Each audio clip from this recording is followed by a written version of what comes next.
نحمده ونصلي ونسلم على رسوله الكريم اما بعد فاعوذ بالله من الشيطان الرجيم بسم الله الرحمن الرحيم وعن عائشة قالت قال رسول الله صلى الله عليه وسلم ستة لعنتهم ولعنهم الله وكل نبي يجاب الزائد في كتاب الله والمكذب بقدر الله والمتسلط والجبروت يعز من أذله الله ويذل من أعزه الله والمستحل لحرم الله والمستحل من عترة ما حرم الله التارك للسنة رواه البهقي في مرخد رزين في كتابه.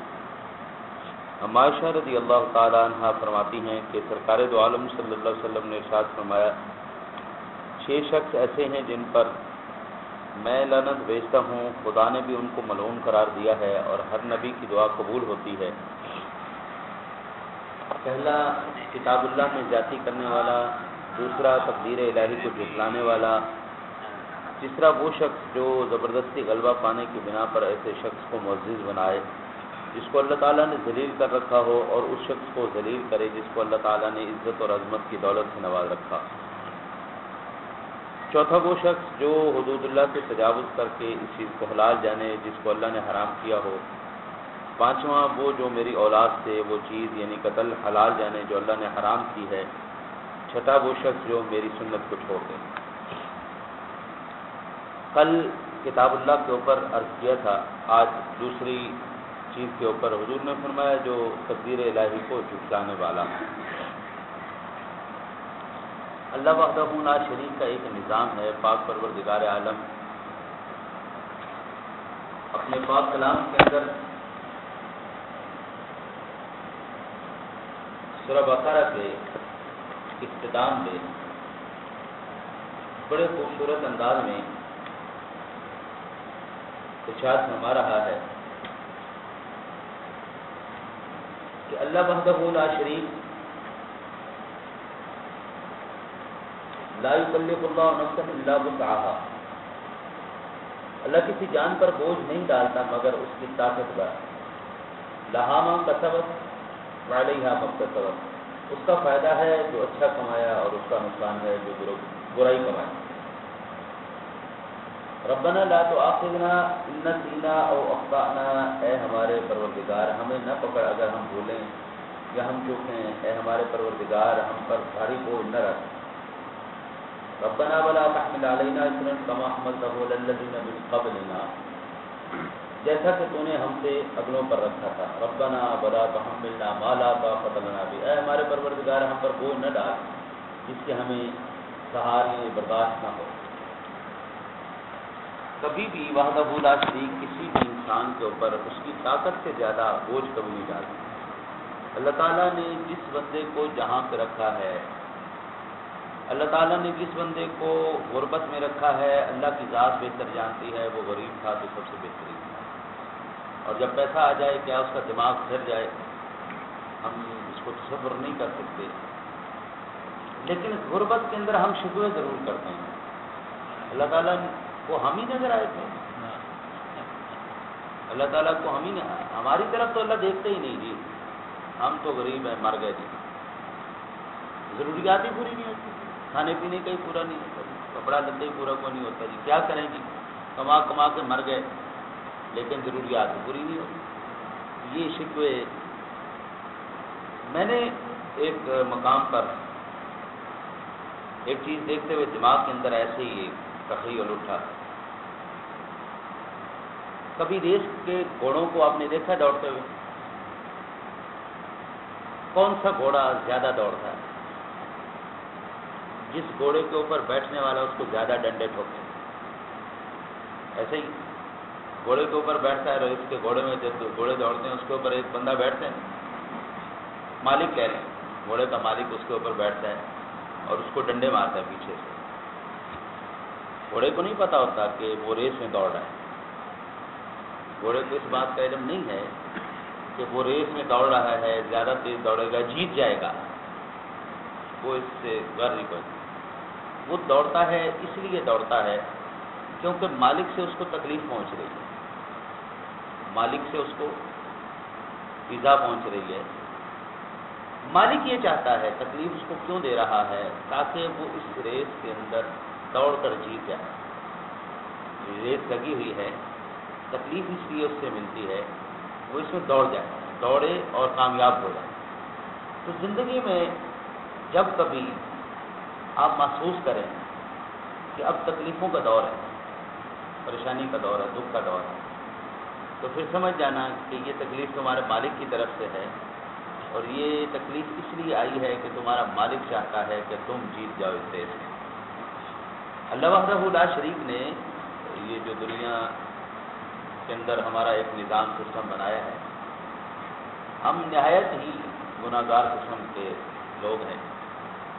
ہماری زبان بھی گناہ کرتی ہے، ہماری آنکھیں بھی گناہ کرتی ہیں، ہمارے ہاتھ بھی گناہ کرتے ہیں، ہمارے پیر بھی گناہ کرتے ہیں، ہماری زبان بھی ہم سے سنبھالی نہیں جاتی. ہم بے شمار آلودگیوں کے اندر گرفتار ہو جاتے ہیں. تو اب ہماری آلودگیاں جھاڑ جھاڑ کے تو اتریں گی نہیں. گناہ کی آلودگی جڑتی ہے ندامت سے، جڑتی ہے شرمندگی سے، جڑتی ہے توبہ سے، جڑتی عبادت سے، جڑتی ہے اچھی صحبت میں بیٹھنے سے، اللہ والوں کے پاس وقت گزارنے سے. اب عبادت کا سلسلہ بھی ہمارا بڑا تھوڑا سا کمزور سا ہے. اللہ والوں کی صحبت تو چھوڑ ہی دی ہم نے.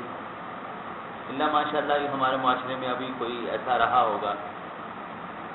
مجھے اچھی طرح یاد ہے ہمارے ادارے میں جمعرات والے دن باجماعت طور پر ہم حضور داد صاحب حاضری دیا کرتے تھے. جمعرات والے دن لڑکوں کی آپس میں ریس ہوتی تھی کہ آج جناب ہم نے کتنے مزار شریف پہ حاضری دے. آج ہم امیر بھی گئے جناب، آج ہم شاہ جمال بھی گئے، بابا شاہ کمال بھی گئے، آج ہم داد صاحب بھی گئے، آج ہم نے وہاں پر فلاں بزرگ کا ہم نے درس سنا، فلاں بزرگ کا بیان سنا، آج ہم نے فلاں بزرگ کی صحبت میں وقت گزارا.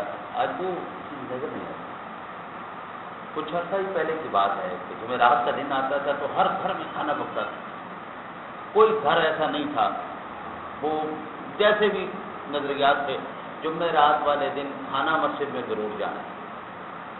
ایک پکی بات. ابھی کچھ علاقے ہیں لیکن اکثریت ختم ہو گئی. اشارے ثواب کرنا ہم نے چھوڑ دیا، ختم ضرور کرنا ہم نے چھوڑ دیا. عبادات کے سلسلے ہمارے کمزور ہو گئے، اور یہ اللہ کی صحبت ہمارے پاس کمزور ہو گئی. جمعرات کو مزارات پر حاضریاں ختم ہو گئی. اب یہ سلسلے تھے وہ جو ہمارے گناہوں کو چھاڑتے تھے، ہمارے درجات کو بلند کرتے تھے. اب اس کا کچھ نہ کچھ تو اثر باقی رہنا چاہیے تھا کہ بندہ اثر رات تو رب ہے، اللہ تو اللہ ہے، اور وہ چاہتا ہے میرا بندہ جنت کی طرف سفر تیز کرے. تو پھر اللہ تعالیٰ پریشانیاں ڈال. اور آپ محسوس کریے گا، یہ کر کے دیکھیں ذرا ایک دفعہ کچھ عرصہ مزار شریف پہ جمعرات کو حاضری دے کے دیکھیں، اللہ کی راہ میں صدقہ کر کے دیکھیں، اور تھوڑا سا اللہ والوں کی صحبت میں بیٹھ کے دیکھیں. اللہ رزق کے دروازے کھول دے گا. کچھ بھی نہ ہو اللہ ضمیر مطمئن کر دیتا، ضمیر مطمئن پرسکون. پھر اللہ تعالیٰ جو ہے وہ بندے کے دل کے اندر کیفیت ایسی پیدا کر دیتا ہے. ایک صحیح روایت ہے، میں عرض کرتا ہوں، لکھی پڑھی ہے اس لیے کیونکہ میرا نظریہ کچھ اور ہے اس نسبت میں، لیکن میں پھر عرض کر دیتا ہوں. کہتے ہیں کہ سیدنا ایوب علیہ نبینا علیہ السلام 12 سال بیمار رہے، اور بیماری کے اندر وقت اتنا آگے چل گیا کہ ان کے جسم میں کیڑے پڑ گئے. ایک دن کیڑا نیچے گرا تو کیڑے کو اٹھا کے کہتے اوپر واپس وہاں رکھا. نے کہا یار کیوں نیچے کیوں گرتا ہے؟ تیری تو یہ خوراک ہے، تو یہ کھا، تیری یہ خوراک ہے تو یہ کھا. میرا مالک اگر مجھے تکلیف دے کے راضی ہے تو میں اس کی تکلیف میں خوش ہوں. اللہ تعالیٰ کی رحمت کو جوش ہے، اللہ تعالیٰ نے صحت عطا فرما دی. البتہ میرا نظریہ یہ نہیں ہے. میں سمجھتا ہوں کہ اللہ تعالیٰ کسی عام انسان کو ایسی گھناؤنی بیماری نہیں دیتا جس سے لوگ نفرت کریں تو جا کے انبیاء کرام علیہ السلام کو. لیکن چونکہ ایک بات پڑی تھی اس لیے عرض کیا. اللہ وحدہ لا شریک کی بارگاہ میں پیارے ایوب علیہ السلام سے پوچھا گیا کسی بندے نے کہ ہاں بھائی سناؤ پیارے جو آج تو بڑے مزے ہیں، ایک تکلیف کے بعد اللہ تعالیٰ نے آپ کو صحت دی ہے. کہنے لگے ٹھیک ہے، یہ بھی اس کی نعمت، شکر ہے اس کا، نعمت ہے اس کی، کفران نعمت نہیں کرتا، لیکن بیماری کے دن بڑے پیارے ہیں. اب وہ کیسے؟ کہ ہر روز اللہ تعالیٰ ایک مرتبہ مجھ سے پوچھتا تھا ایوب کیا حال ہے. جب وہ پوچھتا تھا نا کیا حال ہے، بس سارا دن وہی چاشنی بس گھومتی رہتی تھی، اس کے پوچھنے کی وہ چاشنی نہیں ختم ہوتی تھی، اور وہ چاشنی مجھے درد کا احساس نہیں ہونے دیتی. جس دن سے صحت مند ہوا ہوں اللہ تعالیٰ نے مجھے پوچھا نہیں کیا. تو تکلیف کے اندر یہ نہ سمجھیں کہ اللہ تعالیٰ ناراض ہے، تکلیف کے اندر اس ذات کی توجہات زیادہ ہے، مرکز ہے بندہ تو اس کی توجہات. اسی لیے کبھی بھی میں نے آپ اندازہ کریں کہ واقعہ پڑا اپنے دنیا کا سب سے امیر ترین شخص کون گزرا ہے؟ قارون. آج 2016 میں یہ کنڈے مار رہے ہیں اتنی سی دولت لے کے، اتنے ہزار کروڑ اتنے ہزار خرب ہمارے پاس ہیں، 200 ارب کے ہم مالک ہیں، 250 ارب کے مالک ہیں، 250 ارب کے کیا مالک ہیں. قارون دنیا کا ایسا شخص تھا کہ 72 اونٹوں کے اوپر صرف اس کے خزانوں کی چابیاں ہوا کر رہی تھیں. دنیا کے اندر اتنا سونا چاندی ہیرے جواہرات کسی کے پاس نہیں تھے جتنا کا. یہ پہلے غریب شخص تھا. موسیٰ علیہ السلام کا رشتہ دار نہایت ہی غریب آدمی، دیندار آدمی، نمازی پرہیزگار آدمی، نمازی پرہیزگار آدمی، دیندار آدمی، بڑا ٹھیک ٹھاک پکا مسلمان کہہ لو اس وقت کا، پکا مسلمان. جیسے جیسے پیسہ آتا چلا گیا،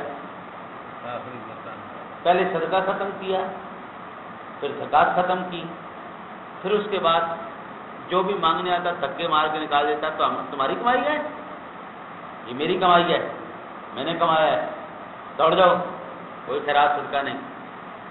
جیسے ہی پیسے آیا طبیعت فوراً تبدیل ہوگی. آپ تھوڑا سا نظر ماریں، 25 سے 30 سال پیچھے جائیں، ذرا خاندانوں میں نظر ماریں. 30 سال پہلے 25 سال پہلے تمہارے خاندان کے اندر ایسے لوگ بھی تھے جو روٹی کے ایک لقمے کو ترستے تھے. آج صرف پیسے کے بلبوتے پر تمہارے ساتھ منہ لگانا بھی پسند نہیں کرتے. 25-30 سال پہلے جاؤ، مجھے تو بڑی اچھی طرح یاد ہے، ایسے کئی واقعات ہمارے سامنے رونما ہوئے ہیں کہ پیسہ آیا دماغ تبدیل ہو گیا. اگر ہم آج مسجدوں میں بیٹھے ہیں تو یہ اس کا کروڑا مرتبہ احسان ہے، اس نے ہمیں اپنی اطاعت اور فرما برداری میں رکھا ہوا ہے. ہم کروڑ پتی لوگ نہیں ہیں، ہم ارب پتی لوگ نہیں ہیں، لیکن ہم ان سے بدرجہ ہا بہتر ہیں کہ ہم دن میں 5 مرتبہ اس کی بارگاہ میں سجدہ ضرور کرتے ہیں. ہمارے سروں کے ہماری گردنوں میں سریے نہیں ہیں، ہمارے دل بغاوت باغی نہیں ہیں، ہم اس کے فرما بردار بندوں میں سے ہیں. دن میں 5 ٹائم آ کے اس کے سامنے سر جھکا دیتے ہیں، مولا سب سے بڑا تو ہی، مالک تو ہی، جس حال میں رکھے جیسے رکھے سبحان اللہ. ہیرا کوئلے کی کان میں رکھ دیتا ہے کیا ہے کہاں؟ موتی سمندر کی گہرائیوں میں رکھ دیتا ہے کیا؟ پڑا کہاں ہے؟ تو یہ اس مالک کی کھیل ہے، وہ جہاں پہ جس کو رکھے سبحان اللہ. اس لیے حضور نے فرمایا تقدیر کو جھٹلانے والے پر بھی لعنت ہے خدا کی. اس کو اتنی سمجھ نہیں آئی کہ رب نے تجھے کہاں رکھا ہوا ہے خدا کے بندے. اللہ تعالیٰ نے تجھ پر نگاہ کرم کی ہوئی ہے، یہ چھوٹی بات، اور تو اس کو ہی جھٹلا رہا ہے، اسی سے اگنور کر رہا ہے، تو پھر لعنت ہے تیرے. نبی اکرم صلی اللہ علیہ وسلم کے حدیث پر اللہ ہمیں عمل کی توفیق عطا فرمائے. السلام علیکم.